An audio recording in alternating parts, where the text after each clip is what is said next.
Jessica Harlow had learned to wear long sleeves in every season long before she ever stepped foot in Westridge High School. At 34, she moved through the crowded hallways like a phantom, lesson plans clutched to her chest, tracking attendance records and grammar mistakes, while the real heroes, at least that's what the recruiting posters called them, conducted their important business of training young Marines at the JROTC program down the hall. Before we jump back in, tell us where you're tuning in from, and if this story touches you, make sure you're subscribed, because tomorrow, I've saved something extra special for you. The faculty lounge buzzed with the usual Monday morning energy. Major Richard Collins strutted around the coffee machine, gesturing broadly as he outlined the upcoming Military Appreciation Assembly. Master Sergeant Paul Wilson cracked jokes about the weekend football game. Cadet Training Officer James Martinez reviewed his lesson plan with the reverence of someone who'd never actually seen combat. The AP Literature students' essays show remarkable improvement in their analytical skills this quarter, Jessica said quietly from her corner table, consulting her meticulously maintained gradebook. The new annotation method seems to be, "Thank you, Miss Harlow." Principal Diana Walsh cut her off without looking up from her phone. "We'll take curriculum discussions to the department meeting." The dismissal stung, but Jessica had grown accustomed to it. She'd been at Westridge for almost a year, and the routine never varied. She taught, she graded, she reported, and they ignored every word she said. To them, she was just the English teacher who'd somehow ended up in a school with an elite JROTC program, probably through some administrative oversight. What they didn't know, what nobody at Westridge knew, was that the quiet woman with the leather-bound planner had once been the youngest member of the Marine Corps' most elite close-quarters combat team. The small wooden box hidden in her apartment contained a Navy Cross, awarded through 3 years of impossible missions in impossible conditions. 41 confirmed hostage rescues across 2 deployments, each one a surgical operation that had saved countless innocent lives. But that was before Fallujah. Before the hesitation that lasted 3 seconds and cost 4 teammates their lives. Before she'd requested transfer to intelligence analysis, where her tactical mind couldn't get anyone killed. Before the medical discharge and the decision to use her GI Bill to become an English teacher, hoping literature might heal what combat had broken.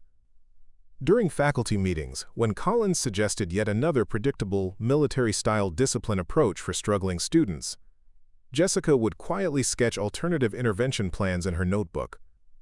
Plans that provided better support, higher engagement, and recovery options if things went sideways with troubled teens. She tried sharing these observations exactly once during her 2nd month at Westridge. "Sir, if I may suggest," she had begun, standing with her hand-drawn intervention flowchart. "This mentorship approach offers superior outcomes and—" "Ms. Harlow," Collins had interrupted, his voice dripping with condescension, "your job is to teach symbolism and check grammar. Leave the character development to those of us who actually understand discipline."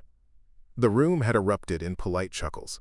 Wilson had made a joke about promoting her to general. Martinez had suggested maybe she could plan their cafeteria duty routes too. Jessica had simply sat down, returned to her notebook, and never spoke up in faculty meetings again. But she never stopped observing. Every dawn, she arrived at the school by 6 a.m., a full hour before even the most dedicated teachers. While the rest of the faculty enjoyed their final minutes of sleep or morning coffee, Jessica patrolled the hallways, noting which lockers had fresh graffiti, which classroom doors were left unlocked, which students arrived early to escape troubled homes. Her official gradebook contained the required assessment data and attendance records, but between those pages, she maintained detailed notes on student behavior patterns, signs of depression or trauma, and sketches of classroom configurations designed to de-escalate potential conflicts. She knew this school better than teachers who'd been teaching here for decades. When James Martinez asked why she always carried that battered copy of The Things They Carried, O'Brien's seminal war novel, she simply said it was for a future lesson plan. When Sergeant Wilson wondered why she never joined their Friday happy hours, she explained she preferred quiet evenings at home. Nobody pressed further. Nobody was curious enough to look deeper. They saw what they expected to see, a quiet English teacher who'd somehow ended up in a school with a renowned military program. They never noticed how her eyes constantly swept the room during faculty meetings. They never saw how she instinctively positioned herself between the door and her students whenever someone entered her classroom. They never realized that the woman they dismissed as just a teacher was actually teaching everything she knew about survival. In the teacher's lounge, they would joke about her intensity. "Look at Harlow," Collins would laugh, grading those essays like their mission briefs. They had no idea she was identifying at-risk students, tracking behavioral patterns, noting which teenagers showed signs of radicalization or violence that the school's standard protocols missed completely. Preparing and narrating this story took us a lot of time, so if you are enjoying it, subscribe to our channel. It means a lot to us. Now back to the story. While they gossiped and shared classroom anecdotes, she was calculating threat assessments and intervention strategies in her head, muscle memory from a lifetime of tactical planning that she couldn't simply turn off. The school's violence prevention protocols were sporadic, but when they worked, Jessica would read the district reports that painted an increasingly troubling picture. Student fights were escalating throughout the county. Social media threats were increasing.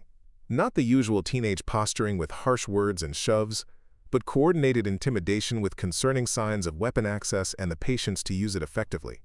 She'd filed 3 separate reports about unusual behavioral patterns she'd observed during her morning hallway observations: disciplined formations that suggested gang activity, social media photos suggesting weapon stockpiling, all of it pointing to a coordinated threat that was far more sophisticated than anything Westridge had faced before. All 3 reports had been filed without response. She'd found them in the recycling bin outside Walsh's office 2 days later. But Jessica kept watching, kept recording, kept preparing. Because somewhere in the back of her mind, in the part of her brain that had kept her alive through 3 years of impossible missions, she had the growing certainty that Westridge was about to face something it wasn't prepared for. And when that moment came, when the jokes stopped and the dismissals ended and young lives hung in the balance, she would be ready. The question was whether anyone would finally be willing to listen. The morning announcements crackled to life at 7:47 a.m., shattering the pre-first period quiet of Westridge High School. Jessica was already at her classroom, coffee growing cold beside her lesson plans as she tracked the morning student arrivals through her doorway. The panicked voice of Assistant Principal Gregory Taylor cut through the usual announcements like a knife. Code Red. This is not a drill. Repeat. Code Red. This is not a drill. The school erupted into controlled chaos. Jessica watched through her classroom window as students poured from the hallways, scrambling for safety while teachers shouted instructions. But she kept her focus on the main entrance, scanning methodically for any sign of the threat. There, a flash of metal from the west entrance, approximately 50 yards from her classroom. The telltale signature of someone attempting to conceal something beneath a jacket, visible for less than 2 seconds before disappearing behind a row of lockers. She grabbed her classroom phone. Front office. This is room 237. I have possible hostile position at west entrance. Armed individual moving toward the cafeteria. Ms. Harlow, get off the emergency line. Principal Walsh's voice cut through. This is for emergency coordinators only. Jessica replaced the receiver, her jaw tightening as she saw the figure appear again, this time from a slightly different position. The intruder was mobile, purposeful, already repositioning for maximum effect. She opened her classroom door and began quietly directing students inside, not just her own class, but anyone in the hallway, while scanning for additional threats. By the time the first shots were fired 10 minutes later, Jessica had filled her classroom with 27 terrified students. She had barricaded the door with her desk, covered the door window, and positioned the teenagers in the classroom's blind spots, away from any potential line of fire, every move executed with a calm efficiency that kept panic at bay. Ms. Harlow? Whispered Sophia Garcia, a sophomore who'd been caught in the hallway when the lockdown began. You're so calm. How are you so calm right now? Jessica met the girl's frightened eyes with steady reassurance. Because I've been here before, and I know exactly what we need to do to stay safe. She didn't tell them that she was tracking the shooter's movement patterns through the sounds echoing down the hallway. She didn't explain that she was calculating distances, timing, and probable targets based on the gunshot intervals.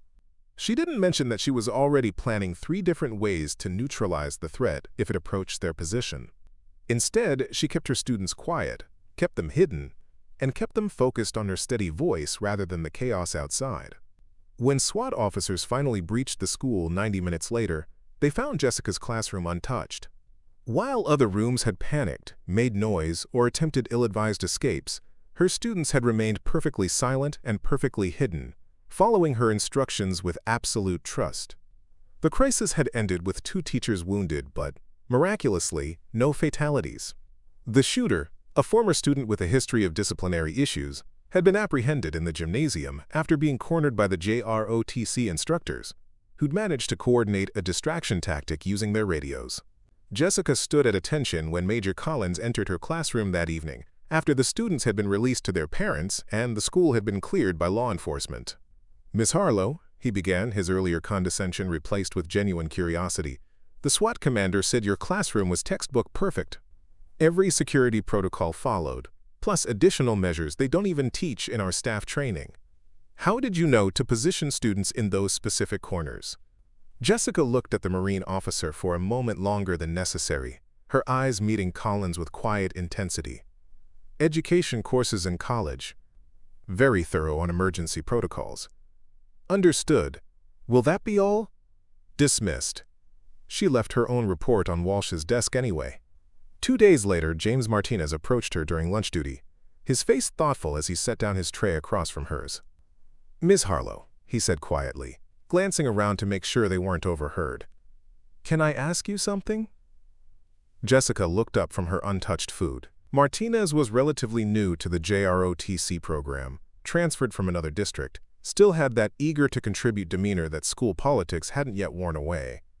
"What's on your mind, Martinez?" "It's about the lockdown," he whispered. "The guys are saying it was just luck that we had 0 casualties, but I was watching the security footage they showed during the staff debriefing and I noticed something." Jessica waited. "The shooter passed right by your classroom, twice, but he never tried your door. Every other classroom in that hallway he tested the handles, but not yours. That's not luck, is it, ma'am?" "What makes you think that?" Jessica asked carefully. "My brother was Army EOD in Afghanistan," Martinez said. "He told me stories about how they secured rooms, made them look already cleared so hostiles would move past. This felt like one of those stories." He leaned closer. "Ma'am, you submit behavior reports every week, attendance patterns, social media concerns, stuff like that.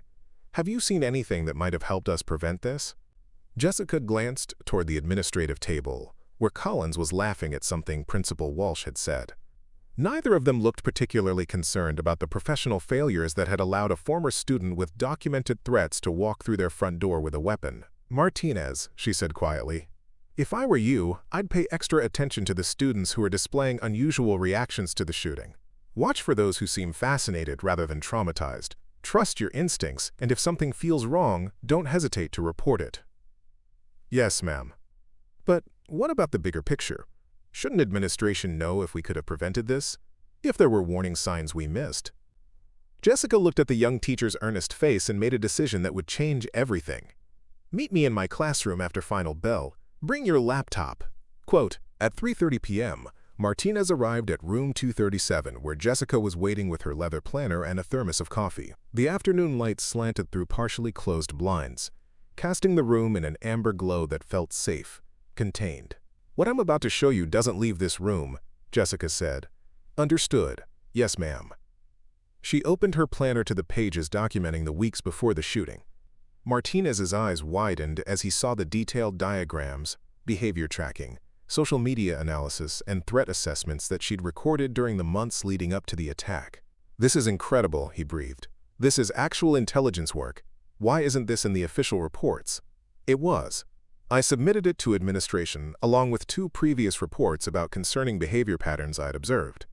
Jessica turned to earlier pages showing weeks of meticulous observations, coordinated absences, changes in social groupings, sudden withdrawals from previous friend circles, all the signs of radicalization that the school's standard threat assessment had missed completely. Martinez studied the diagrams in silence. "Ma'am, where did you learn to do analysis like this?" Jessica was quiet for a long moment, staring out at the empty school grounds.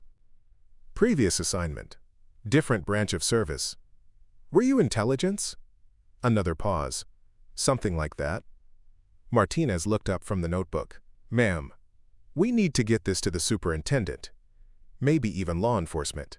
This shows systematic failures in our threat assessment protocols. With what credibility? One English teacher and a JROTC instructor against an administration that refuses to acknowledge mistakes were made? But surely if we presented it properly. Martinez, Jessica interrupted gently. How long have you been teaching? 3 years, ma'am. I've been around educational institutions for 15 years, between my schooling and teaching. Trust me when I tell you that sometimes the hardest obstacle to overcome isn't the one threatening your students from the outside. Sometimes it's the one sitting behind a desk who refuses to listen. They sat in silence for several minutes, looking out over the campus where terrified students had huddled just days before. What do we do? Martinez finally asked. Jessica closed her planner and stood. We keep watching, we keep recording, and we get ready. Ready for what? She looked at him with eyes that had seen too much combat. Too many good people die because of bad decisions made by people who thought they knew better. For when they finally have to listen. As they walked toward the parking lot, neither of them noticed a figure watching from the athletic office. Lieutenant Commander Samuel Drake had served 20 years in the Navy before becoming Westridge's athletic director, and he recognized the signs of a professional conversation between warriors who understood threats better than their superiors did. Tomorrow, he decided, he would have a private conversation with Miss Harlow, because something told him that the quiet woman with the literature degree might be the most dangerous person on the entire campus. Lieutenant Commander Samuel Drake found Jessica at 6:15 a.m. cleaning whiteboards in her classroom. His approach was quiet, the kind of movement that came from years of shipboard discipline, but Jessica's head came up immediately, her hands never pausing in their methodical task. "Morning, Commander," she said without looking up from erasing annotation marks. "Morning, Miss Harlow." Drake settled beside her desk, watching her work with the systematic efficiency of someone who'd performed this ritual thousands of times. "You handled those students like you've managed scared people before," he said carefully. "In crisis situations, I mean." Jessica's hands paused for just a fraction of a second before continuing. "It's standard teacher training, Commander. Every educator learns basic emergency protocols. Sure they do, but most teachers don't position students in tactical blind spots or disguise room occupancy with counter-surveillance techniques." Drake leaned forward slightly. "And most English teachers don't maintain intelligence notebooks or file threat assessments that read like military field reports." This time, Jessica did look up, her green eyes meeting his with careful assessment. "You've been watching me. I've been watching everyone since I got here 18 months ago. It's what keeps kids safe." Drake gestured toward the campus grounds visible through her classroom window. "Especially after what happened this week. The situation was contained. The system worked. The situation involved an armed former student entering a school with over 1,000 teenagers, and it's pure luck we didn't have casualties. That's not the system working. That's the system failing at every level except the classroom response." Jessica resumed cleaning her whiteboard. "I'm sure administration has everything under control. Administration thinks it was an isolated incident. They're planning to counter with more hall monitors and a metal detector at the main entrance." Drake shook his head. "They're going to get someone killed. Then maybe you should take your concerns to Principal Walsh." "Maybe I should. Or maybe I should talk to the person who's been filing detailed intelligence reports that no one bothers to read." Drake reached into his pocket and pulled out a folded paper. "Found this in the recycling bin outside the front office yesterday." Jessica recognized her own handwriting immediately. 3 pages of observations about student behavioral changes, social media indicators and tactical assessments, all dismissed without consideration. "Sir," she said carefully, "I don't know what you think you know about my background." "I know you served in the Marines before this assignment," Drake interrupted. "I know you carry yourself like someone who's had command responsibility and bear the psychological burden of lives lost under your watch. I know you've been watching this campus like you're planning a defense perimeter." He paused. "And I know that Martinez came back from your little meeting yesterday looking like he just learned something that scared the hell out of him." Jessica set down her eraser and looked at Drake directly. "What exactly are you asking, Commander?" "I'm asking if you're who I think you are. Because if you are, then Westridge has been sitting on the one person who might be able to prevent whatever is coming next. Before Jessica could respond, the school's emergency system began blaring. Both educators jumped to their feet as the announcement system crackled with urgent transmissions. All staff, active threat at main entrance, multiple hostiles. This is not a drill. Jessica grabbed her phone and classroom keys, following Drake as they ran toward the administrative offices. Inside, chaos reigned. Principal Walsh was shouting orders at office staff while Collins spread building maps across the conference table. "Report!" Drake called out. 3 unidentified individuals attempted to breach the main entrance, Collins reported. Security cameras show weapons. Police have been notified, but response time is estimated at 12 minutes minimum. Jessica felt the familiar cold settle in her stomach. 12 minutes was an eternity in an active threat situation, especially with over 200 early arriving students already on campus. "Distance from nearest classrooms with students?" she asked quietly. Collins looked confused. "What? What's the proximity of the threat to occupied areas? Do we have locations on all 3 suspects? Have they separated, or are they moving as a unit? Miss Harlow, for the last time, you are not qualified for tactical assessment." Walsh's face was red with frustration and something that might have been fear. "Your job is to—" "My job," Jessica interrupted, "is to protect these students, which I've been trying to do for the past year while you've been throwing away every piece of intelligence I've provided." The room fell silent. No one spoke to Walsh that way. No one challenged administrative authority in front of support staff. Walsh's voice was dangerously quiet. "Miss Harlow, you are relieved of duty pending disciplinary review. Report to your vehicle immediately." "Sir," Drake stepped forward. "With respect, maybe we should listen to—" "Commander Drake, you're walking a very thin line," Walsh warned. "I suggest you focus on your own duties." Jessica stood at attention for a long moment, her face calm despite the storm of emotions underneath. 200 students were at risk because of arrogance and incompetence. More would be in danger if nothing changed. "Yes, ma'am," she said finally. "Will that be all?" Dismissed. As Jessica walked toward the office exit, Martinez appeared in the doorway, his face pale with shock. "Miss Harlow," he called out, not caring who heard. "The intruders, they have tactical vests and communication equipment." Security footage shows military-style movement patterns. The information hung in the air like an accusation. Even Collins' face went white. This wasn't a typical school threat. This was something far more organized and dangerous. Jessica stopped at the doorway and turned back to face Walsh. "Ma'am, permission to speak freely?" "I think you've said enough, Miss Harlow." "No, ma'am, I don't think I have." Her voice carried across the silent office. "Last week, this school faced an armed intruder without proper preparation or response protocols. Today, we're facing what appears to be a coordinated tactical team with equipment and training beyond typical school threats." She gestured toward her planner, still lying open on Collins' desk. "I've been tracking concerning patterns for months. I filed detailed reports recommending enhanced security measures, staff training, and intervention protocols." She paused, letting her words sink in. "Those reports are currently in your recycling bin, unread. How many students are going to be in danger because you're too proud to listen?" Walsh's hand moved toward the phone. "Ms. Harlow, you are under—" "Ma'am." Drake's voice cut through the tension like a blade. "Before you do something you'll regret, maybe you should ask Ms. Harlow about her previous assignment. I don't care if she was Secretary of Education, she's in English." "Force Recon," Drake said quietly. "Marine Special Operations Command. I served alongside their units in the Gulf." He looked at Jessica with something approaching reverence.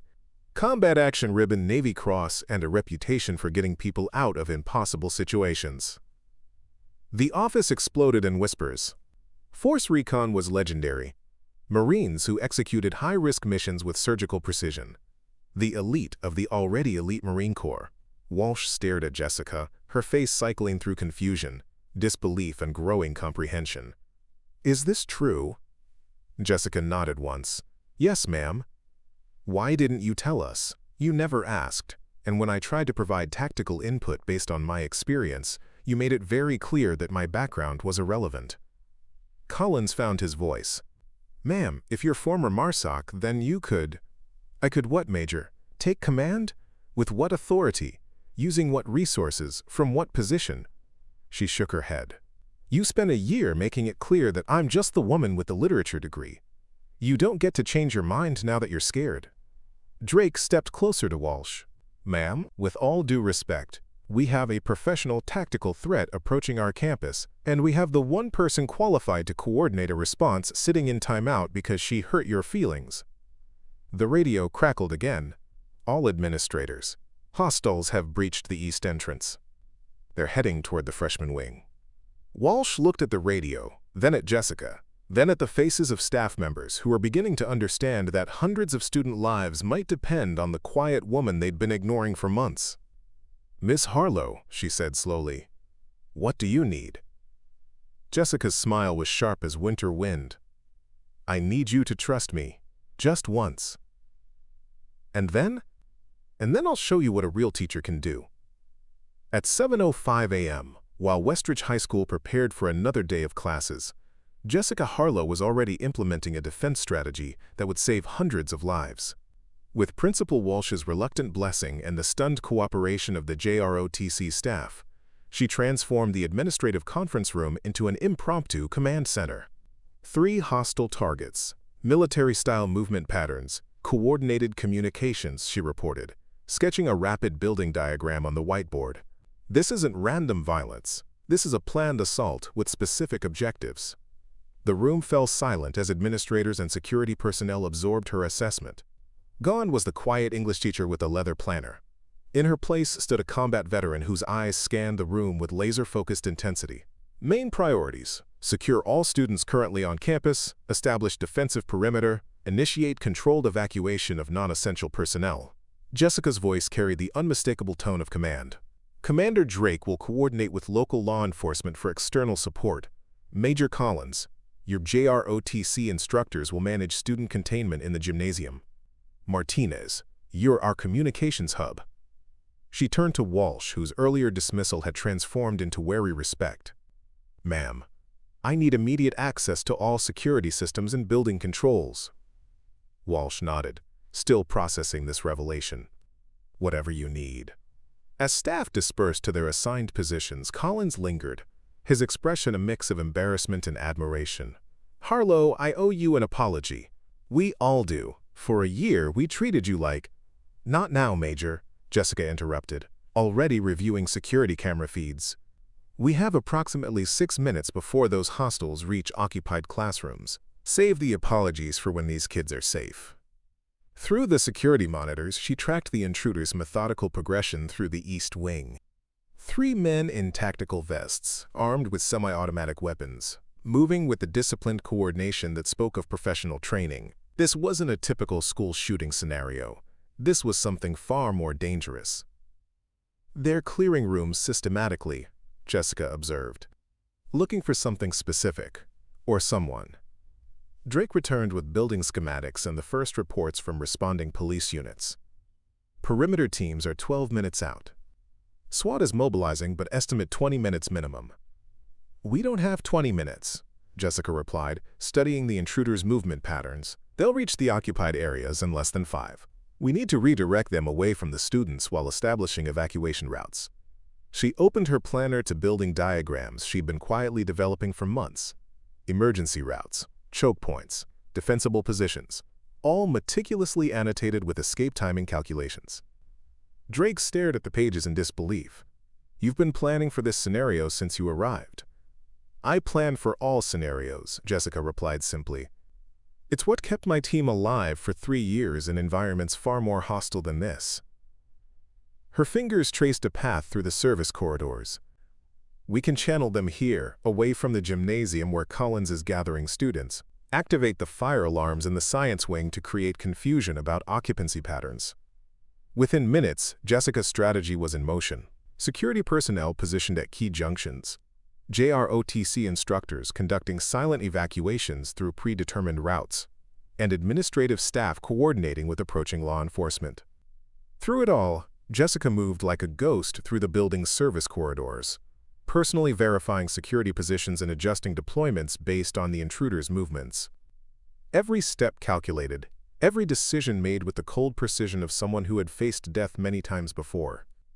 When Martinez caught up with her near the library, his face showed naked awe.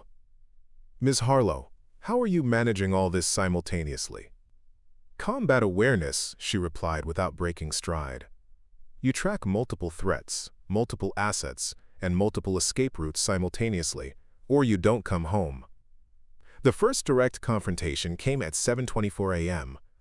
One of the intruders, separated from his team by Jessica's carefully orchestrated diversions, rounded a corner to find himself face-to-face with her in an empty hallway.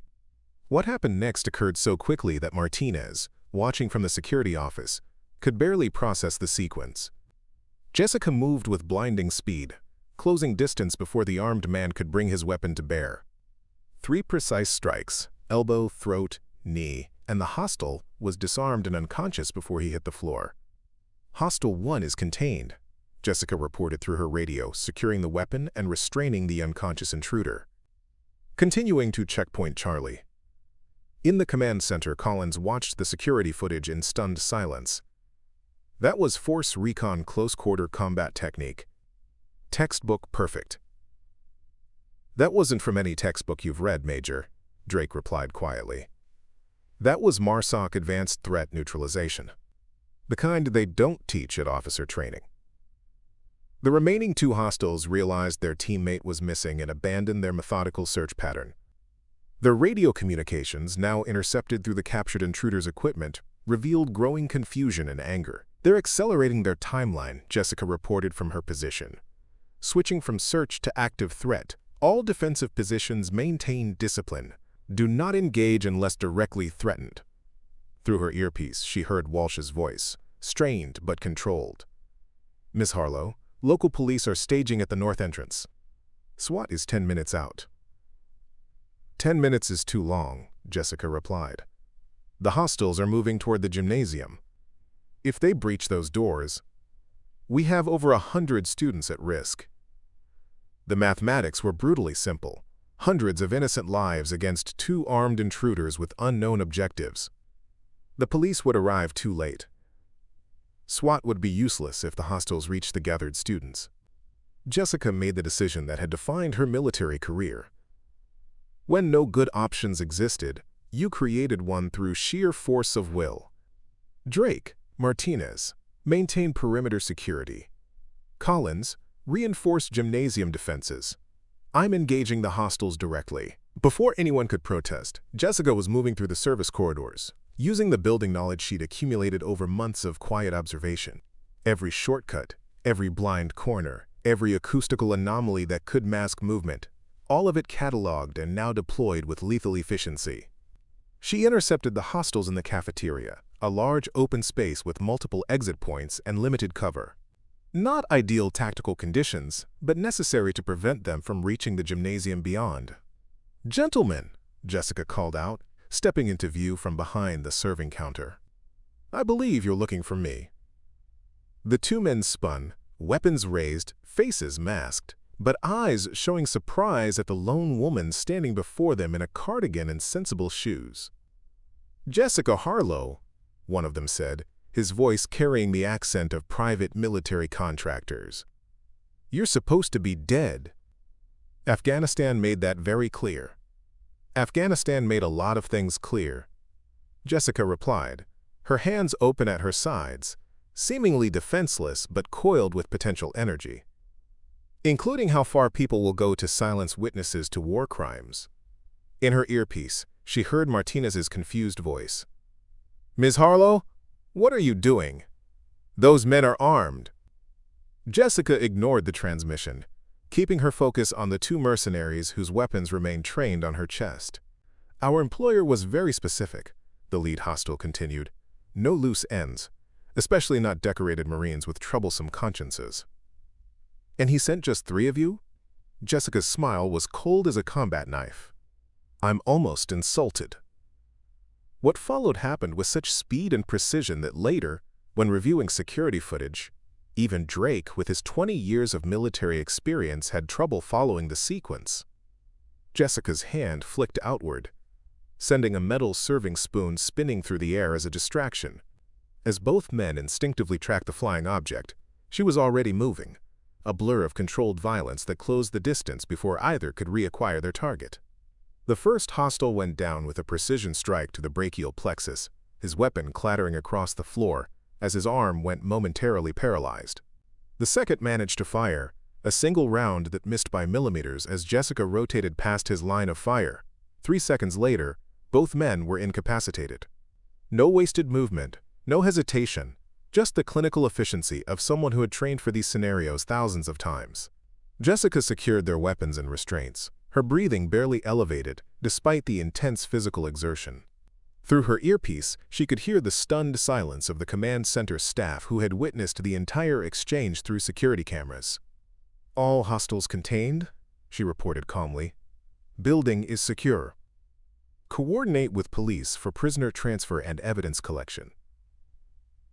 When the SWAT team finally breached the main entrance 8 minutes later, they found an entirely different scenario than the school under siege they'd expected.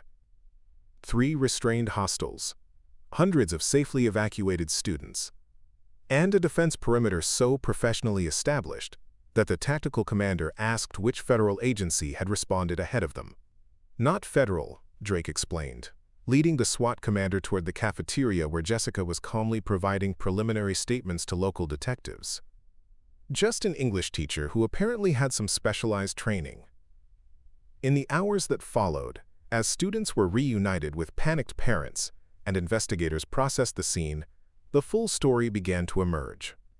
The 3 intruders were private military contractors, hired to eliminate a specific target: Jessica Harlow, former Force Recon Marine, who had witnessed classified operations in Afghanistan that powerful people wanted to remain buried. They had tracked her through multiple identities and relocations, finally discovering her position at Westridge through sophisticated intelligence gathering. What they hadn't accounted for was that their target had never stopped being the elite operator she was trained to be. At the emergency staff meeting that evening, Principal Walsh addressed the faculty with uncharacteristic humility. "Today, we were saved from tragedy by someone we'd been underestimating for a year." She gestured toward Jessica, who sat quietly in her usual corner seat. Ms. Harlow's military background and tactical expertise prevented what could have been devastating casualties. Jessica accepted the acknowledgement with a simple nod, uncomfortable with the attention but unwilling to diminish the importance of the lesson. "The point isn't that you had a Force Recon Marine on staff," she said quietly. "The point is that you had someone providing valid security assessments and threat analysis that went unheeded because of assumptions about who could contribute valuable insights." The room fell silent as administrators and teachers absorbed the gentle rebuke embedded in her statement. Martinez broke the silence with the question everyone was thinking. "Ms. Harlow, will you be leaving us now that your cover is compromised?"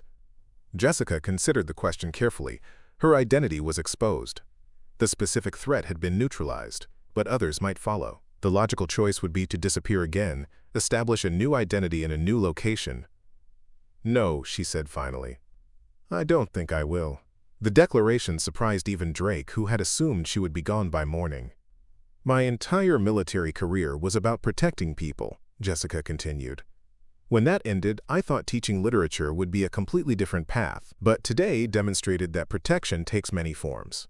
Sometimes it's combat operations, sometimes it's intelligence analysis, and sometimes it's teaching young people how to think critically about the world around them." She looked around at colleagues who were seeing her clearly for the first time. "I joined this faculty to teach. That hasn't changed. But perhaps we can acknowledge that my other skills might have some value to this community as well." Walsh nodded slowly, the last of her administrative pride giving way to practical wisdom. "Ms. Harlow, would you be willing to serve as our security coordinator in addition to your teaching duties? With appropriate compensation, of course."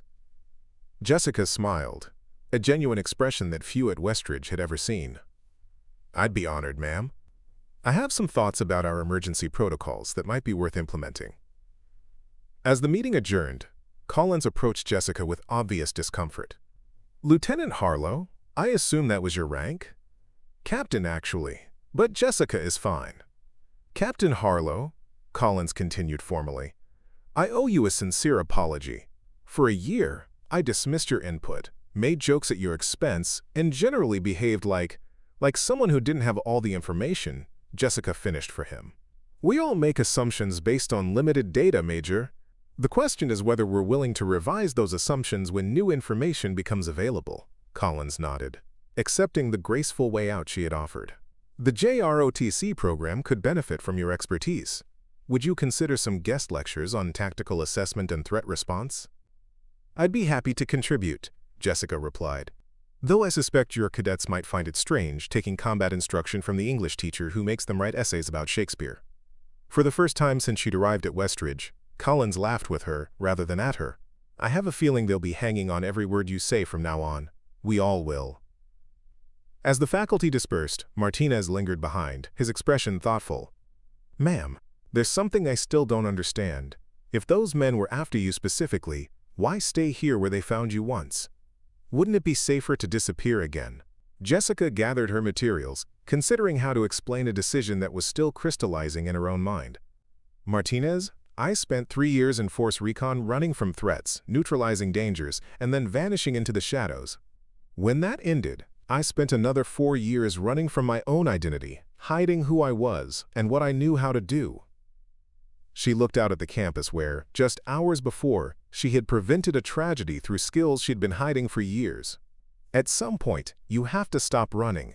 You have to stand your ground and say, "This is who I am, these are the people I protect, and this is where I make my difference in the world." Jessica shouldered her bag and headed toward the door. "For me, that place is here. These students, this school, it's worth standing for." As they walked toward the parking lot, neither noticed Principal Walsh watching from her office window, reevaluating everything she thought she knew about education, leadership, and the quiet English teacher who had just saved their entire school. The next morning, Jessica arrived at her classroom to find a small package on her desk, wrapped in simple brown paper. Inside was a brass nameplate reading, "Captain Jessica Harlow, USMC RET, English Department." Attached was a note in Walsh's precise handwriting. "Some titles should never be hidden. Thank you for showing us what real service looks like." Jessica ran her fingers across the engraved letters, feeling the weight of acknowledgement after years of deliberate anonymity. It was a small gesture, but it represented something profound, the acceptance of her whole self, both the teacher and the warrior. She placed the nameplate on her desk, visible to anyone who entered, and began preparing for her morning classes. The first bell would ring in 20 minutes, and she had sophomores ready to discuss The Old Man and the Sea, Hemingway's meditation on struggle, perseverance, and dignity in the face of inevitable challenges. Lessons that, she realized, she had been living rather than just teaching. The transformation of Westridge High School began not with grand announcements or sweeping policy changes, but with a single English teacher willing to step fully into her power. 2 weeks after the thwarted attack, the hallways hummed with a different energy, more focused, more aware, somehow both more vigilant and more at ease. Jessica's classroom became the unexpected heart of this transformation. Students who had once seen her as merely the quiet teacher who loved Hemingway now watched her with newfound fascination. The story had spread throughout the school. How Ms. Harlow had single-handedly neutralized 3 armed intruders, how she'd coordinated an entire school defense without breaking a sweat, how beneath her cardigans and sensible shoes lurked a decorated Marine with combat skills that seemed pulled from action movies. But Jessica herself remained unchanged, still soft-spoken during discussions of literary symbolism, still patiently guiding struggling writers through essay revisions, still arriving before dawn to prepare her classroom for the day ahead. The only visible difference was the brass nameplate on her desk and the way she now rolled up her sleeves without hesitation, revealing the network of scars that told stories her words never would. "Ms. Harlow?" Sophia Garcia approached her desk after 4th period, lingering as other students filed out. The sophomore had been in Jessica's classroom during the first attack months earlier, had seen firsthand the calm control that had kept them all safe. "Can I ask you something personal?" Jessica looked up from her grading. "What's on your mind, Sophia?" Your scars? The girl gestured tentatively toward Jessica's exposed forearm, where a jagged line ran from wrist to elbow. Were they all from combat? Jessica considered the question, then rolled her sleeve higher, revealing more marks, some surgical in their precision, others jagged and desperate. Some from combat, some from the aftermath, some from learning how to live with what combat requires of you. Sophia nodded, absorbing this with surprising maturity. My brother joined the Marines last year. He says they're teaching him to be tough, to never show weakness. The Corps has many valuable lessons, Jessica replied carefully. But the greatest strength isn't never feeling weakness. It's continuing forward despite it. She traced one particular scar, a small, precise circle on her shoulder. This one came from Afghanistan. Sniper round during an extraction operation. I carried a wounded teammate 3 miles to evacuation with this bullet still inside me. That's incredible, Sophia whispered. What's incredible isn't enduring the pain, Jessica corrected gently. What's incredible is that afterward, I learned to ask for help instead of pretending I didn't need it. That was the harder lesson, and the more important one. The conversation might have ended there, a brief, powerful exchange between teacher and student, except that Principal Walsh happened to be passing by the open classroom door. She paused, listening to Jessica's words, seeing the rapt attention on Sophia's face, and something crystallized in her administrative mind. The next morning, Jessica found a memo in her faculty mailbox requesting her presence at the leadership meeting that afternoon. Unusual, given that department heads typically represented teaching staff at such gatherings, but not entirely surprising given her new dual role as security coordinator. What was surprising was Walsh's opening statement to the assembled administrators, department chairs, and JROTC leaders. Westridge has an opportunity that no other school in this district possesses. Walsh began, her typical bureaucratic tone replaced with something more purposeful. We have on staff a decorated combat veteran with both the tactical expertise to protect our students and the communication skills to teach them resilience in the face of adversity. Jessica straightened in her chair, suddenly aware that all eyes had turned toward her. Captain Harlow, Walsh continued, I'd like to propose a new initiative. A series of voluntary seminars for our students on resilience, crisis management, and personal strength. Not combat training, she clarified, seeing concerned looks from several administrators, but life training from someone who has faced extraordinary challenges and emerged stronger for them. The room fell silent as everyone processed this unexpected proposal. Jessica herself felt momentarily unbalanced. This was far outside her carefully maintained boundaries between her past and present lives. With respect, Principal Walsh, she said carefully, I'm an English teacher, not a motivational speaker. My military experiences aren't exactly appropriate material for high school students. Walsh smiled, a genuine expression rarely seen in leadership meetings. Jessica, yesterday I overheard you speaking with Sofia Garcia about your scars.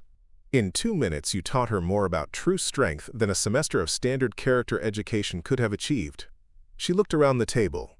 Our students are facing unprecedented challenges, social media pressure, political divisions, pandemic after-effects, and yes, the reality of school violence. They need more than standardized test prep and college admissions strategies. They need authentic guidance on building resilience from someone who has lived it. Jessica sat quietly, weighing the proposition against her long-held habit of compartmentalization.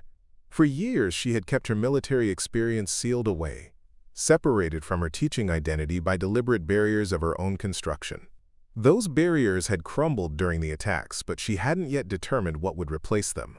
I'd need to consider carefully what would be appropriate to share, she said finally.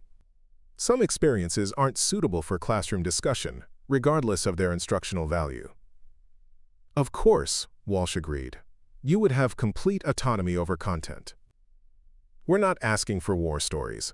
We're asking for wisdom drawn from extraordinary experience. Commander Drake, who had been silently observing, leaned forward. If I may, this kind of initiative aligns perfectly with what we know about post-traumatic growth.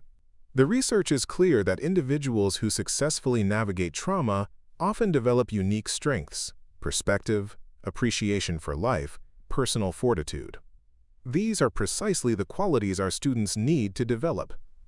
Major Collins nodded in agreement. The JROTC program would fully support this initiative, Captain. Perhaps beginning with our cadets as a pilot program. Jessica looked around the table, seeing genuine interest where months ago there had been dismissal. The irony wasn't lost on her. It had taken a literal attack for her colleagues to recognize the value of her perspective. "I'll develop a preliminary curriculum outline," she conceded. "But I want to be clear, this won't be about glorifying military service or combat experience. It will be about translating hard-earned lessons into tools these students can use in their own lives."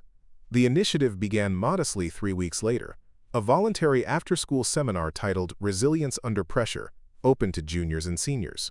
Jessica had expected perhaps 20 students. More than 100 showed up. The classroom couldn't accommodate them all, so they relocated to the gymnasium. Jessica stood before the assembled students, feeling a familiar tension, not the combat readiness of her Marine days, but the heightened awareness of a teacher about to venture into uncharted territory. "This isn't going to be what you expect," she began, her quiet voice somehow carrying to every corner of the large space. "If you came hoping for dramatic war stories or tactical combat techniques, you'll be disappointed. This is about something far more difficult than surviving combat. It's about thriving in everyday life despite whatever challenges you face." She rolled up her sleeves deliberately, revealing the constellation of scars that marked her arms. A collective intake of breath rippled through the gathered students. "These marks tell a story," Jessica continued. "Not just of injury, but of recovery. Not just of trauma, but of healing. Every one of you carries your own scars, some visible, most not. The question isn't whether you'll be wounded by life, it's what you'll build from those wounds." For the next hour, Jessica spoke with quiet authority about principles she'd learned first in combat and later in recovery. How to assess threats realistically without catastrophizing. How to control breathing to manage panic. How to break overwhelming challenges into manageable components. How to distinguish between productive and unproductive pain. She never mentioned Afghanistan directly.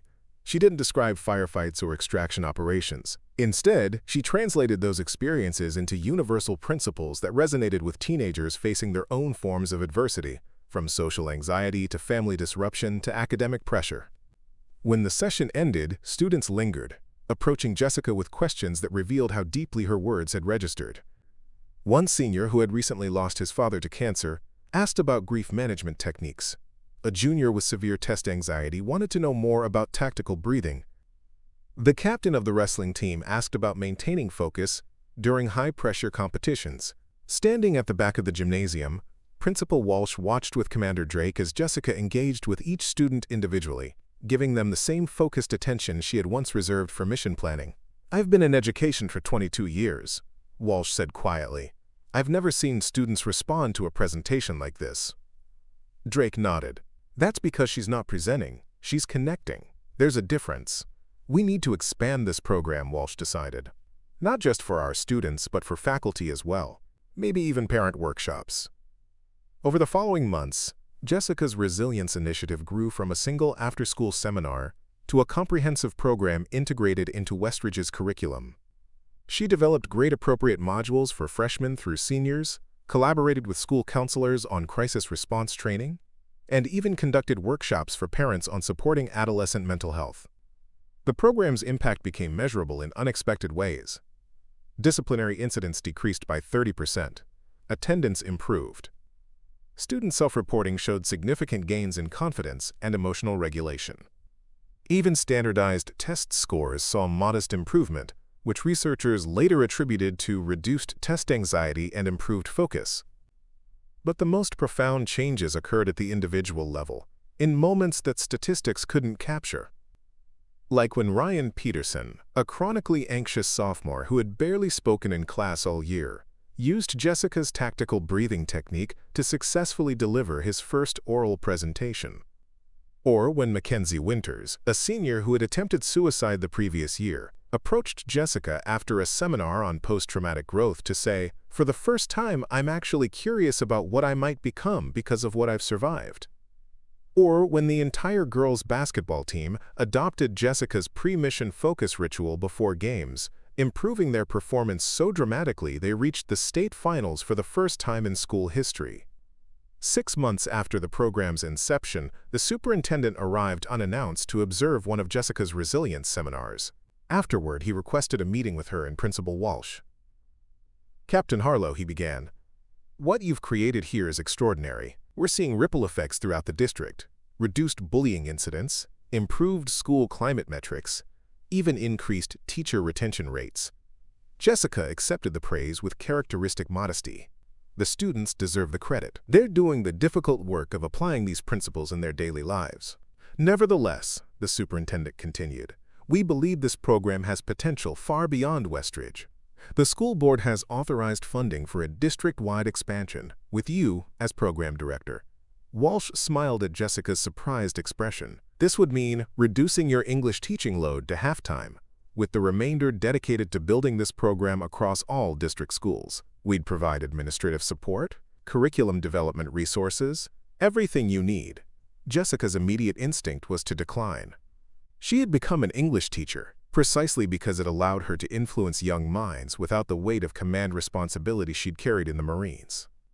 The prospect of leading a district-wide initiative stirred uncomfortable echoes of that burden. "I need time to consider this," she said finally. "Teaching literature remains my primary calling." The superintendent nodded understandingly. "Of course. But consider this. Through literature, you might impact hundreds of students over your career. Through this program, you could impact thousands." That evening, Jessica sat alone in her classroom long after the final bell, weighing the decision before her. On her desk lay student essays analyzing the concept of moral injury in The Things They Carried, O'Brien's masterpiece about Vietnam. Beside them sat the superintendent's formal proposal for the resilience program expansion, 2 paths, both meaningful, both drawing on different aspects of her experience. A knock at her door interrupted her contemplation. James Martinez entered, carrying a stack of JROTC program evaluations. "Working late, Captain?" he asked, setting the paperwork on her desk. "Just thinking," Jessica replied. "The superintendent wants to expand the resilience program district-wide, with me leading it." Martinez considered this. That's a tremendous opportunity, and well-deserved recognition. "It would mean cutting back on teaching literature," Jessica said, gesturing toward the student essays. "I'm not sure I'm ready to step away from that." Martinez was quiet for a moment, thoughtfully examining the competing stacks of paper on her desk. "Permission to speak freely, ma'am?" Jessica smiled at the military formality that had become his affectionate way of addressing her. "Always. When I was going through basic, our drill instructor told us something I've never forgotten. He said your greatest responsibility isn't what you do, but what you teach others to do when you're not there." He gestured toward the essays. "Through literature, you teach students to understand characters' experiences. Through the resilience program, you teach them to author their own stories of strength." Jessica considered his words, recognizing the wisdom in them. "When did you get so insightful, Martinez?" "I had a good teacher," he replied with a smile. "One who showed me that sometimes the most important battles aren't fought with weapons, but with wisdom." As Martinez left, Jessica turned to the window, watching the last of the afternoon light cast long shadows across the campus. In the distance, she could see students from her first resilience cohort leading younger students through focus exercises before track practice, knowledge passing from one generation to the next without her direct involvement. The image crystallized something important. In the Marines, she had learned that true leadership wasn't about controlling every operation yourself. It was about building capacity in others that continued in your absence. The next morning, Jessica arrived at Principal Walsh's office with her decision. "I'll accept the program director position," she said, "on one condition." "Name it," Walsh replied. "I want to continue teaching at least one section of English literature. Not just to maintain my connection to the classroom, but because literature and resilience are complementary teachings. Stories help us understand suffering. Resilience helps us transcend it." Walsh smiled. "I think that can be arranged. The superintendent will be thrilled." As word spread about the program's expansion, Jessica found herself unexpectedly in the spotlight. Local media requested interviews about the Marine-turned-teacher transforming student resilience.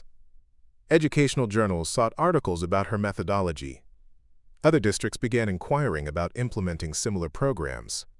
The attention was uncomfortable for someone who had spent years cultivating invisibility, but Jessica recognized that effective programs required advocacy.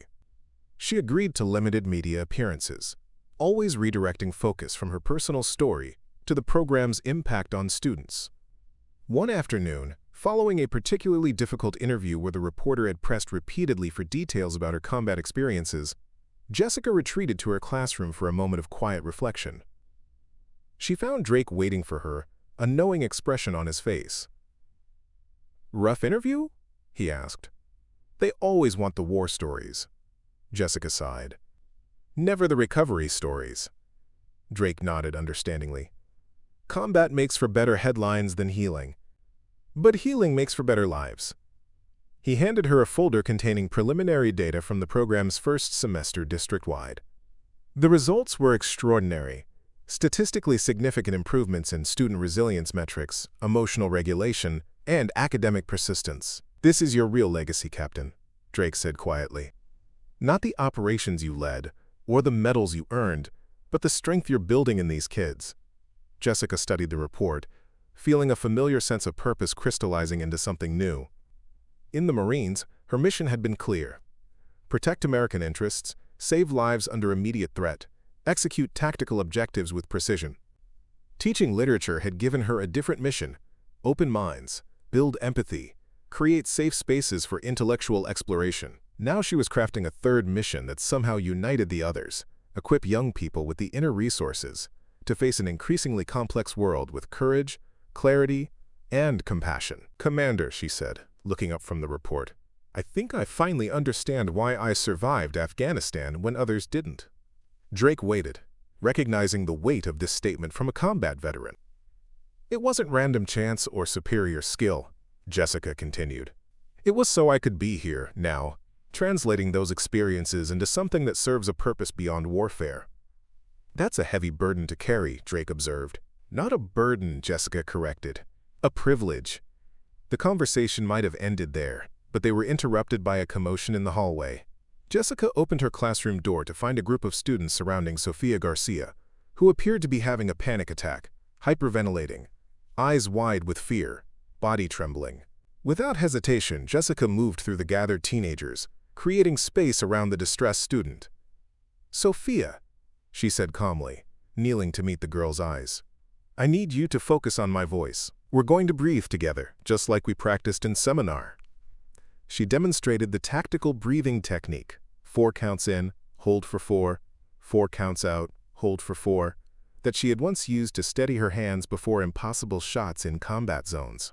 Sophia struggled to follow at first, but Jessica maintained unwavering calm, her presence an anchor in the storm of the girl's anxiety. Gradually, Sophia's breathing synchronized with Jessica's. The trembling subsided.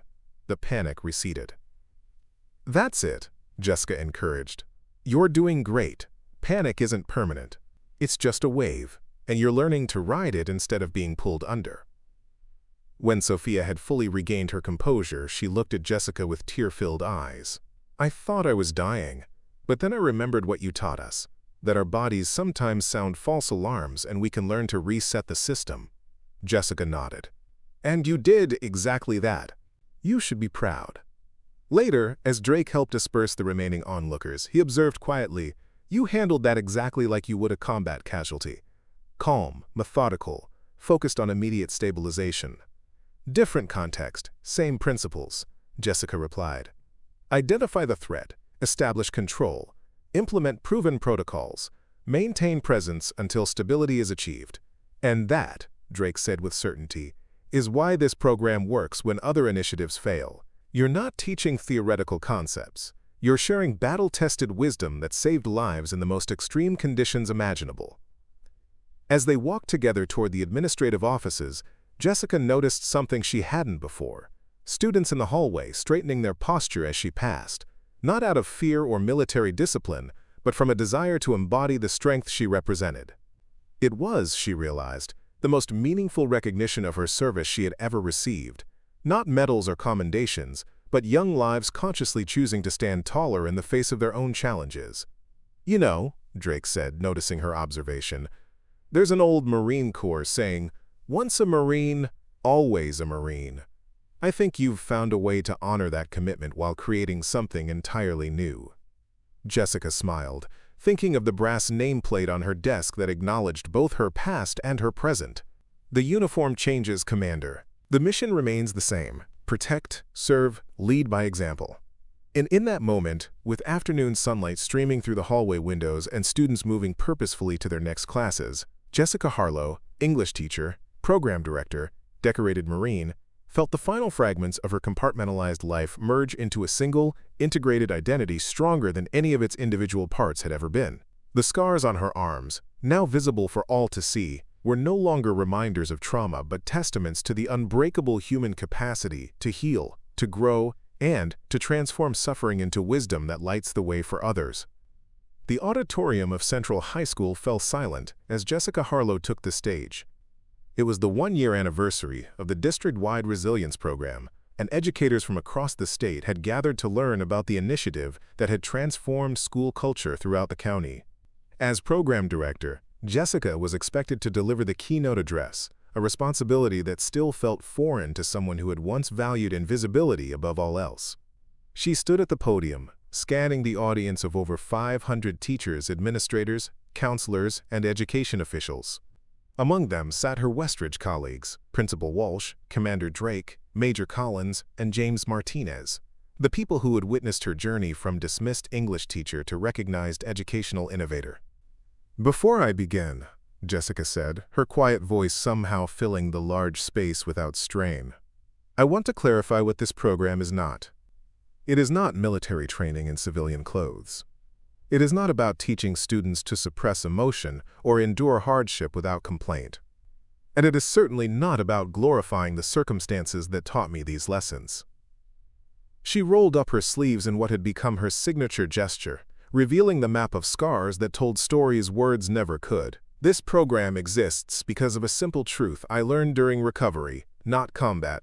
Resilience isn't something you're born with. It's something you build, deliberately and consistently, through practice and community." Jessica stepped away from the podium, preferring to move across the stage as she spoke, another habit from her teaching practice that kept audiences engaged.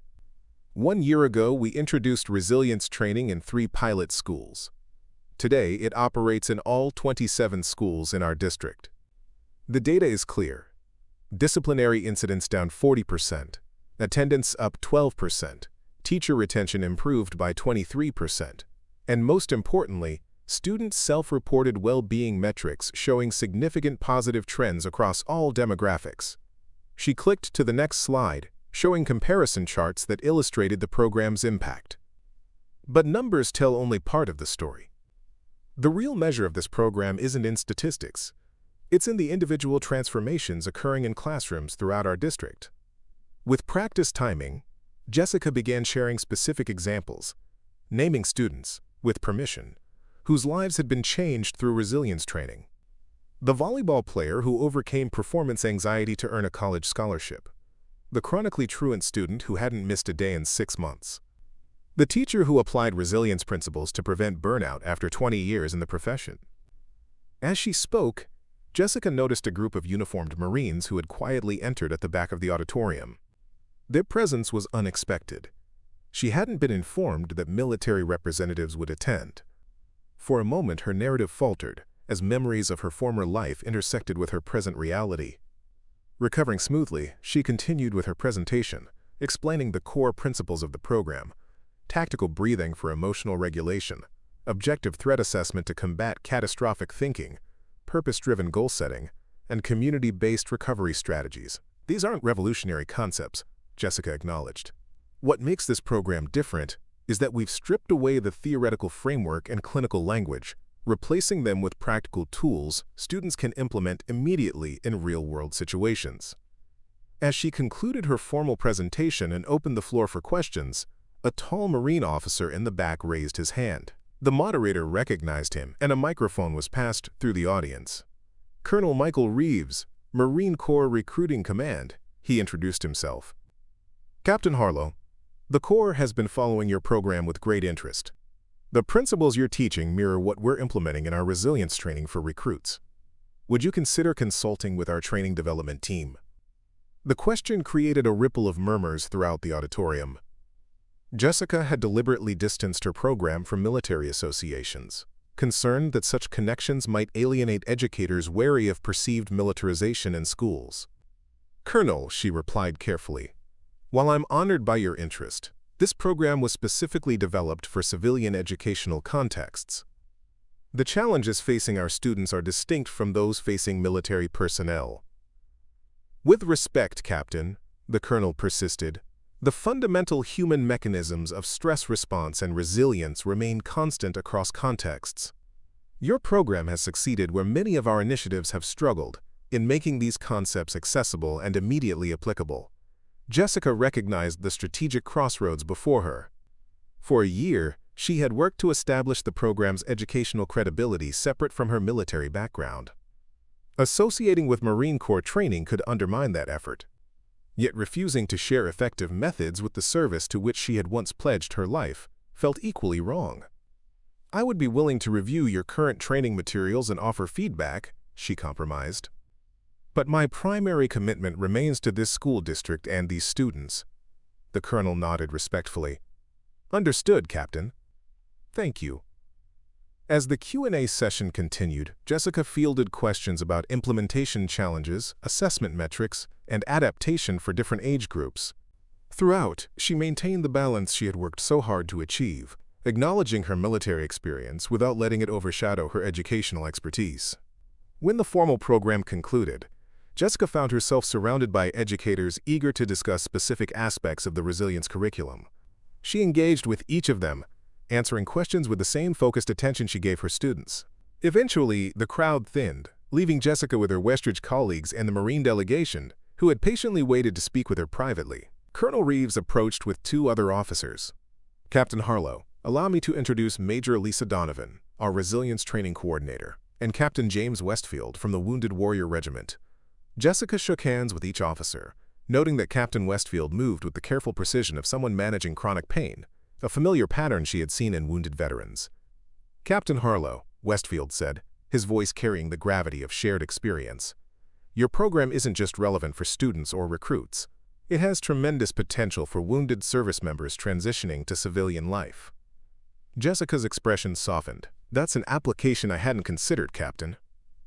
"The transition from warrior to civilian is where many of us struggle most," Westfield continued. "The principles you're teaching, particularly the integration of past trauma into a coherent narrative of growth, that's exactly what our wounded Marines need." Major Donovan nodded in agreement. "We've developed excellent protocols for physical rehabilitation, but our psychological resilience training hasn't evolved as effectively.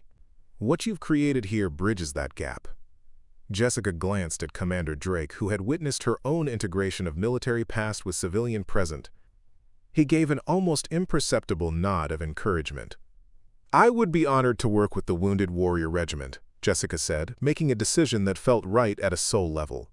"Those Marines deserve every tool we can provide for their transition."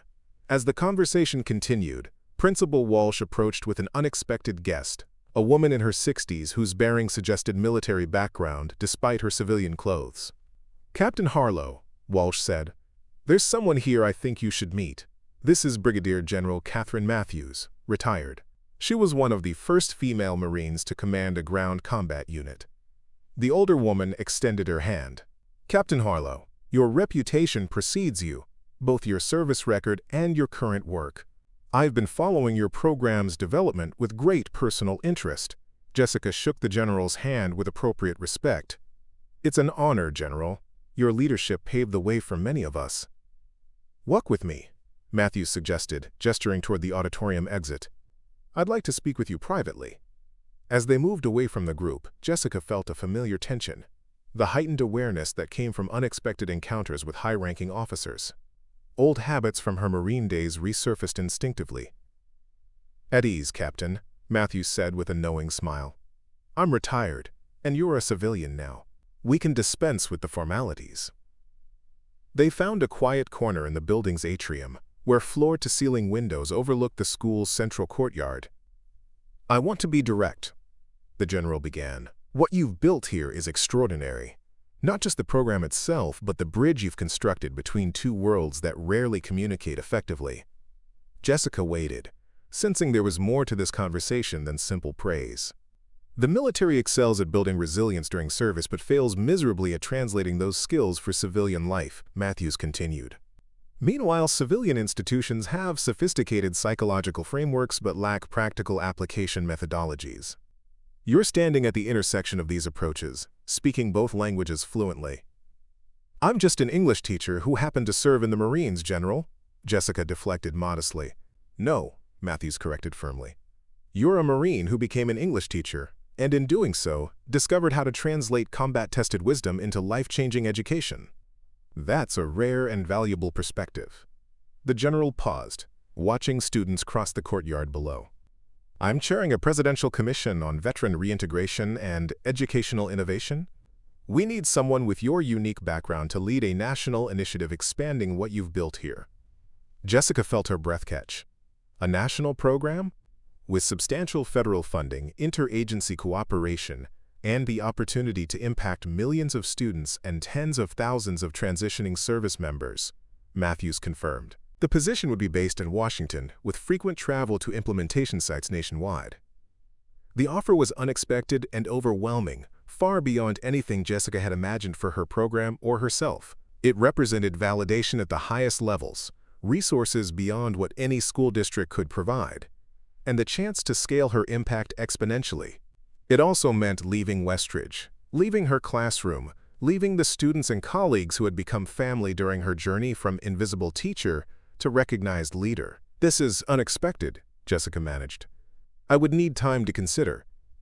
Of course, Matthews handed her a business card. Review the full proposal, discuss it with your colleagues. But know this, positions like this are created for specific individuals at specific moments. This opportunity exists because you exist, Captain Harlow. No one else has your particular constellation of experiences and expertise. As the general departed, Jessica remained by the window, turning the card over in her hands, feeling the weight of the decision before her. Behind her, she heard the familiar footsteps of James Martinez approaching. Heavy conversation? He asked, noting her thoughtful expression.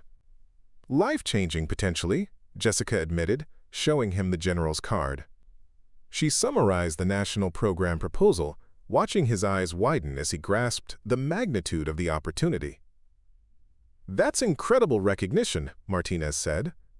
But I'm guessing it comes with a difficult choice. Jessica nodded, looking out at the campus that had become her home.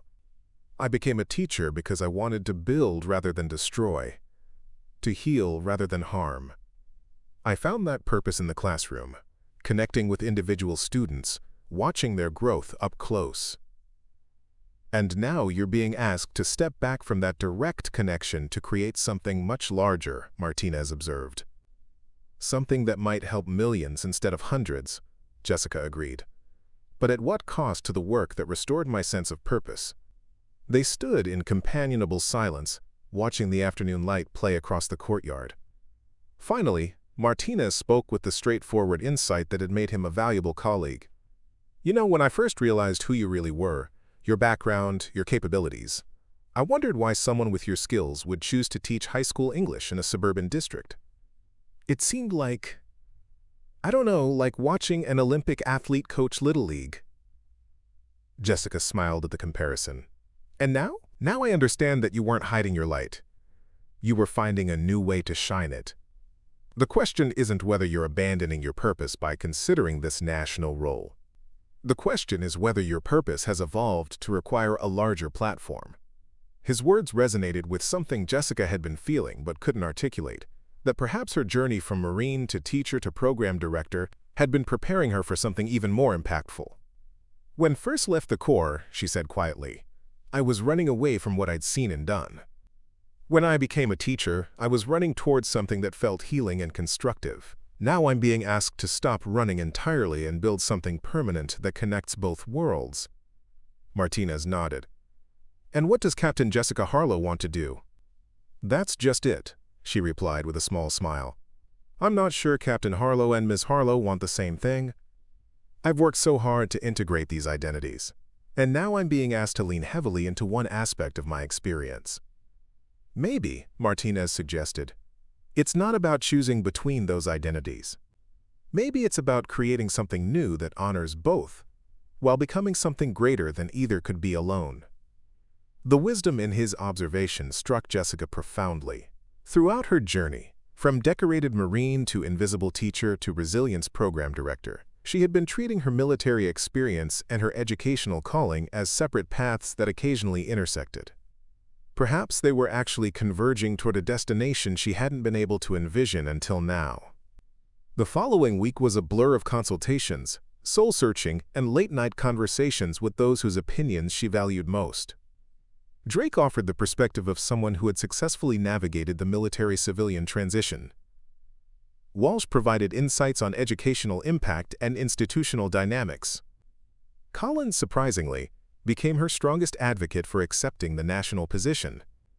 Your potential impact is too significant to remain confined to one district, he argued during a particularly intense discussion. The Marines taught us both that sometimes the mission requires personal sacrifice. The most meaningful conversation, however, came from an unexpected source. Sofia Garcia, now a junior and one of the student leaders of the resilience program, requested a meeting with Jessica after learning about the national opportunity through the inevitable school grapevine. "Miss Harlow," Sofia began when they met in Jessica's classroom after school. "Everyone's talking about you leaving for Washington." "Nothing's been decided," Jessica assured her. "I'm still weighing the options carefully." Sofia nodded, then asked a question that cut to the heart of Jessica's dilemma. "Are you worried about abandoning us? Because that's not how we see it."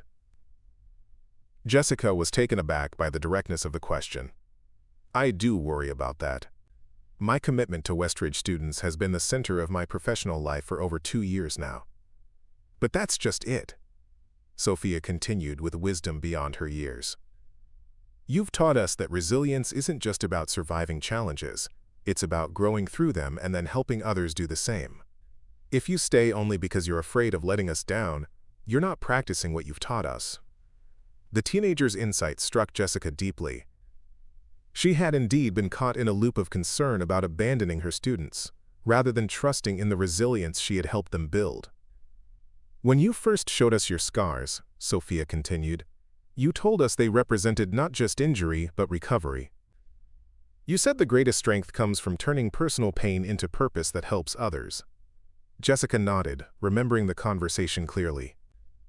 "This national program would let you do that on a much bigger scale," Sofia concluded. "And honestly, Miss Harlow, we'll be okay. You've made sure of that."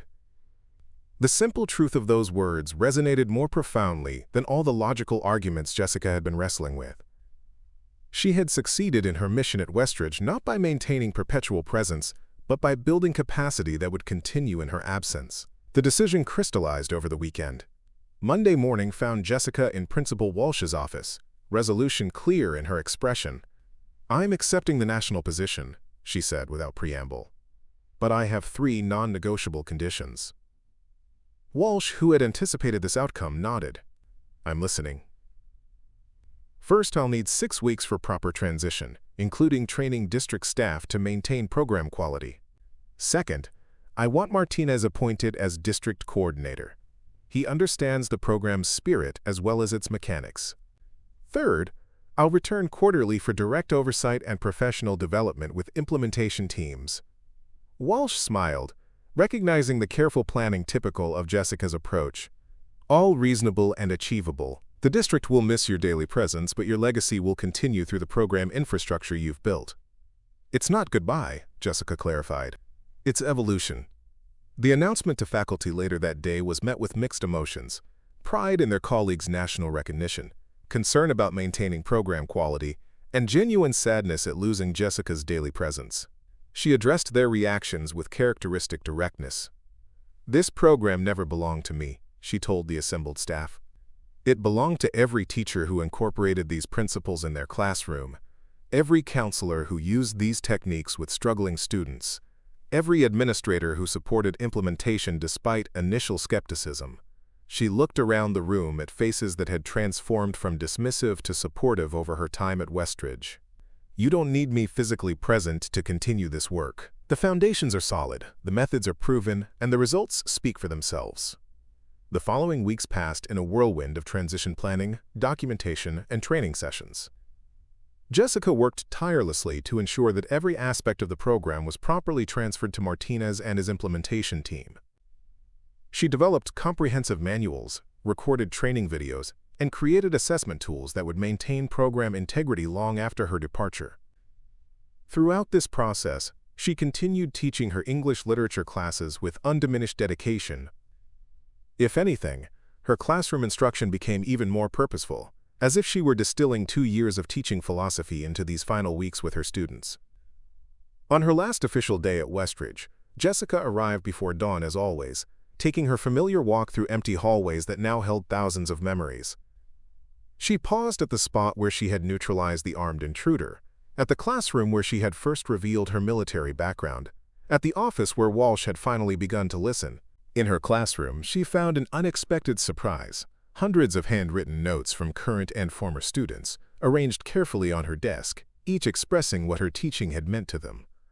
Among them sat a small wooden box exquisitely crafted, with a brass plate reading, "For new beginnings built on honored foundations." Inside was a collection of items symbolizing her journey at Westridge, a copy of The Things They Carried signed by every English department colleague, a brass compass engraved with the school's coordinates, and most touchingly, a handmade bracelet woven from paracord by her resilience program students, designed to cover her scars while honoring their significance. The school day proceeded with a strange normalcy: classes taught, assignments collected, discussions facilitated, all underscored by the knowledge that this routine was ending. Jessica maintained her composure with military discipline, focusing on giving her students a regular day rather than a sentimental farewell. It was during her final class period, discussing Tennyson's Ulysses with her AP Literature seniors, that the full circle of her journey became apparent. They had reached the famous lines that had once sustained her during dark nights in Afghanistan. "Though much is taken, much abides, and though we are not now that strength which in old days moved earth and heaven, that which we are, one equal temper of heroic hearts, made weak by time and fate, but strong in will to strive, to seek, to find, and not to yield." As Jessica read these words aloud, her voice carrying the weight of personal understanding, she realized that this poem captured perfectly her transition from warrior to teacher, not diminishment, but transformation, not retreat, but adventure, not ending, but continuation. When the final bell rang, students lingered, reluctant to make this ordinary moment the conclusion of their time with Ms. Harlow. One by one, they approached her desk with personal thanks, awkward hugs, and promises to stay in touch. After they departed, Jessica packed her personal belongings, surprisingly few for 2 years in one classroom, and took a final look at the space that had been her second home. On the whiteboard, she wrote a quotation that had guided her journey from combat to classroom: "The purpose of education is not to fill a vessel, but to light a fire." Then she turned out the lights and closed the door. In the main hallway, she found the entire school community gathered: students, teachers, staff, and administrators, forming an honor corridor that stretched from her classroom to the main entrance. As she walked through their midst, they applauded, not with the raucous energy of sporting events, but with the dignified appreciation reserved for profound impact. At the end of the corridor stood her original supporters: Drake, Collins, Martinez, and Walsh, alongside the student leaders of the resilience program, including Sophia Garcia. "We couldn't let you leave without proper recognition," Walsh explained, handing Jessica an engraved plaque. "The school board unanimously voted to rename our Student Support Center the Jessica Harlow Resilience Center. Your methods and philosophy will continue to guide our approach to student well-being." Jessica accepted the honor with characteristic modesty. "The work continues, with or without my name attached to it. That's the true measure of success." As the formal ceremony concluded and the crowd began to disperse, Sophia approached with a final question, one that captured the curiosity of many students, but that few had dared to ask. "Ms. Harlow, of all the things you've done, force recon missions, saving our school from armed intruders, building this program, what are you most proud of?" Jessica considered the question carefully, aware that her answer would carry weight far beyond this moment. "I'm most proud," she said finally, "of learning that strength isn't defined by what you can endure alone, but by what you can help others build within themselves." She gestured toward the students who had become resilience program leaders. Look at what you've created: peer support networks, crisis response protocols, mentoring programs for younger students. None of that required my continued presence. All of it will outlast my time here. Jessica picked up her box of belongings, ready for departure but not for goodbye. A Marine learns that the mission continues even when personnel change. A teacher learns that education's impact extends far beyond the classroom. I've been fortunate enough to learn both lessons and to see them converge in all of you. As she walked toward her car, where a government driver waited to take her to Washington in her new national role, Jessica Harlow, English teacher, Marine captain, program director, mentor, felt the weight of transition balanced by the certainty of continued purpose. The scars on her arms no longer required hiding, no longer represented only what had been lost. Instead, they had become her most effective teaching tools, visible reminders that wounds heal, that damage can lead to growth, and that sometimes the most powerful lessons come from our deepest injuries. Behind her, Westridge High School continued its afternoon routine, sports practices beginning, club meetings gathering, teachers preparing for tomorrow's lessons. The institution she had transformed would carry forward her methods and philosophy, not as a memorial to her presence, but as a living testament to the resilience she had helped them discover within themselves. And in Washington, a new challenge awaited: the opportunity to expand this work nationally, to bridge military wisdom and educational practice, to transform how schools approach student well-being and how the military supports transitioning veterans. Different uniform, same mission, continuing service. Up next, you've got two more standout stories right on your screen. If this one hit the mark, you won't want to pass these up. Just click and check them out. And don't forget to subscribe and turn on the notification bell so you don't miss any upload from us.